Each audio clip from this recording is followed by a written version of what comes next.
Before we get into this video, make sure you drop a like on the video and subscribe to the Peter Gargan channel. Also don't forget to ring that bell. Thank you very much, and enjoy the video. With this year's E3 done and dusted and the rest of 2019's Switch lineup seemingly sorted, many Pikmin fans may be losing faith in Pikmin 4's existence, and that's why I'm here to represent that optimistic side that hasn't given up hope, even if it's likely that I'm in the minority here. How are we today, everybody? I hope you're all good. My name is Peter, and for this video I'd like to talk about why I think Pikmin 4 is eventually gonna happen. While things look really bleak at the moment, considering we've literally seen nothing of it since Miyamoto stated it was nearly completed way back in 2015, I wanted to make this video just to show that there may still be some hope for our colourful carrot-like creatures. The first thing I'd like to point out is the fact that most of Nintendo's heavy-hitting franchises that are guaranteed to sell quite a lot have already seen releases on the Switch, just within 2.5 years of its lifespan even. It's been that long? Wow. With the likes of The Legend of Zelda Breath of the Wild, Super Mario Odyssey, Splatoon 2, Fire Emblem 3 Houses, Smash Ultimate, I could go on forever basically.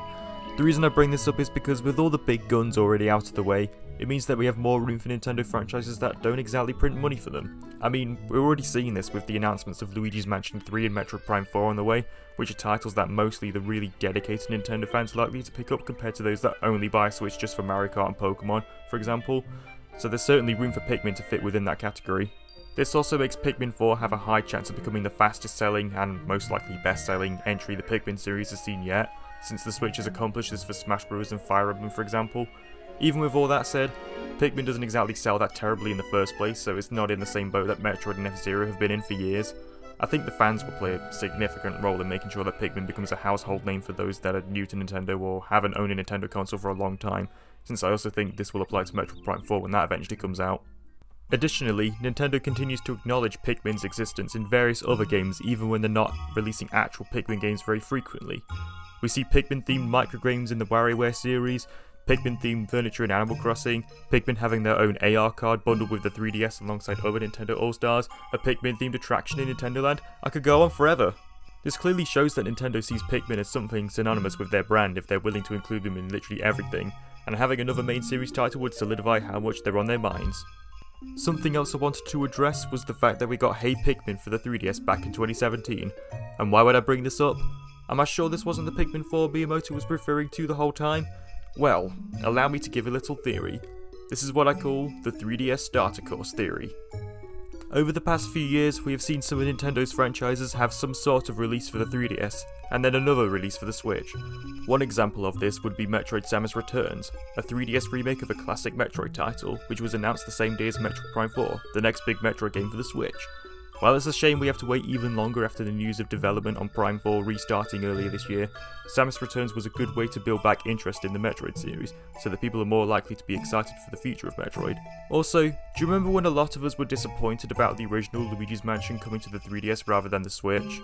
While I don't have any evidence to prove this, the announcement at the time made me instantly think that they were working on the next big new Luigi's Mansion title for the Switch, and this 3DS remake was just an appetizer for what's to come. And guess what? Luigi's Mansion 3 for the Switch was officially confirmed later that year. But what does this have to do with Pikmin, you might ask? Well, my theory is that Hey Pikmin was basically the equivalent of Samus Returns and Luigi's Mansion 3DS. It was meant as an appetizer for Pikmin 4. I feel like releasing a random spin-off of the series demonstrates that Nintendo have enough faith in Pikmin if they want to do something different with it. Therefore, the next big Pikmin game could very well be on the way. Hey Pikmin could also just have been their way of trying to tide us over while we wait for the next big Pikmin title as well. One more thing that I thought was worth mentioning is the nature of the announcement if Pikmin 4 was to happen. Initially, I always thought Pikmin was the type of franchise that would be reserved for E3 presentations, as a new Pikmin game being announced has to be a special occasion. However, over the past year, I've noticed that both Luigi's Mansion 3 and Animal Crossing New Horizons were announced during last year's September Nintendo Direct, and both games were only shown further until the E3 of the next year. I think this could very well be the case with Pikmin 4 if we get a September Direct this year, and we won't hear anything about it until next year's E3, basically pulling a Metroid Prime 4 on us. It may not happen, but it's a prediction I might as well throw it out there, just in case it does come true. Anyway, I feel like I've made my case. I hope you enjoyed the video.